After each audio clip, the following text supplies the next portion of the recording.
Welcome to the Human 5.0 Project, the podcast where we cut straight to the breakthroughs that matter, the show where science meets self-optimization. I'm your host, Ultimate Biohacker 10X, and here we break down the real research, real data, and real dosing behind modern biohacking, from compounds and peptides to techniques, devices, lifestyle strategies, and performance protocols.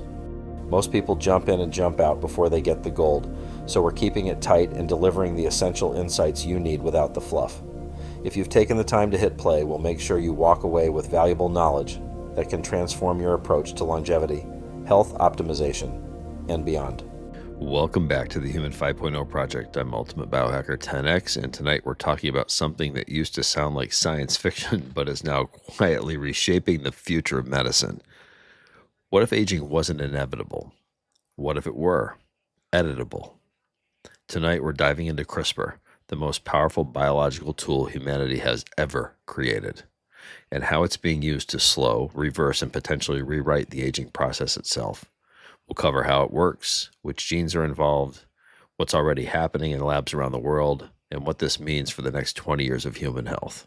And I know you're probably like, geez, he's been pumping out content tonight, and my mind has been going a million miles an hour. It's probably the C-Lank and the C-Max.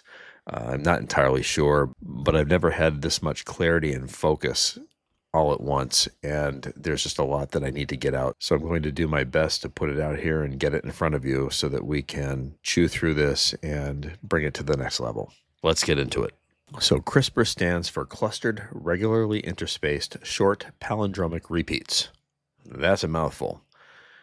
It's a bacterial defense system repurposed as a gene editing tool. Think of it like find and replace for DNA. Using a guide RNA and the Cas9 enzyme, scientists can cut faulty genes, disable harmful mutations, or insert healthier genetic instructions. Since 2012, CRISPR has moved from curiosity to clinical powerhouse. It's already been used to cure sickle cell disease, treat rare forms of blindness, and correct inherited immune disorders. But now researchers are turning CRISPR towards something even bigger, aging itself. Aging isn't one process, it's a collection of failures happening simultaneously. Scientists call these the hallmarks of aging. CRISPR targets several directly. Cellular senescence, where old cells stop dividing but refuse to die, spewing inflammatory signals. CRISPR can disable genes that cause senescent cells to accumulate or make them self-destruct. Mitochondrial dysfunction.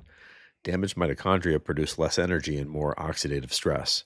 Gene edits targeting mitochondrial support proteins restore ATP production in animal models.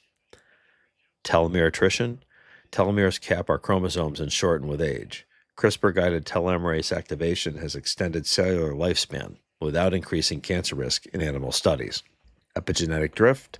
As we age, cells forget what they are supposed to be. CRISPR-based epigenetic editing, or CRISPR-A/I, can reset gene expression without altering DNA itself. In lab animals, these changes don't just extend life, they restore function. Living longer isn't the goal, living better is. Healthspan is the number of years you remain cognitively sharp, mobile, and disease-free. CRISPR is being aimed at extending healthspan, not creating immortal humans. Notable advances: Rejuvenate bio-extended healthy lifespan in mice by modifying aging pathways. Altos Labs and Calico are exploring partial cellular reprogramming to restore youthful gene expression. Early human trials in eye disease and muscular degeneration show functional recovery, not just slowed decline. This is where aging shifts from inevitable to modifiable. Of course, this raises big questions. Should we edit embryos? Should longevity be available to everyone or only the wealthy? Who decides what's enhancement versus treatment? Most current research draws a hard line. Somatic editing, non-heritable, is acceptable. Germline editing, passed to offspring, would be restricted or banned. The near future focuses on disease prevention, functional longevity, quality of life extension, but not designer babies. Governments, ethicists, and scientists are racing to build frameworks before the technology outpaces regulation. You won't get CRISPR injections next year, but you can prepare your biology. The same pathways CRISPR targets are influenced by sleep quality, metabolic health, exercise, especially resistance training. You're going to hear me speak about this over and over again. So important. inflammation control, nutrient sufficiency. In other words, the better your baseline health, the more powerful the future therapies are going to be. So CRISPR isn't going to replace lifestyle, it's going to amplify it. For the first time in history, aging is no longer a mystery. It's an engineering problem. CRISPR doesn't promise immortality, but it may give us something just as valuable, more healthy years, with clarity, strength, and purpose. The future of longevity isn't coming, it's already being edited. Get subscribed for the latest on this technology, and you will always be up to date with us. Stay curious, stay edited, and stay human. Thanks for listening to the Human Upgrade Project. If you found value in today's episode, share it with someone who's ready to elevate their biology. Make sure to follow the show for weekly deep dives into peptides, protocols, devices, lifestyle strategies, and the science of high-performance longevity. Until next time, stay curious, stay optimized, and stay 10x.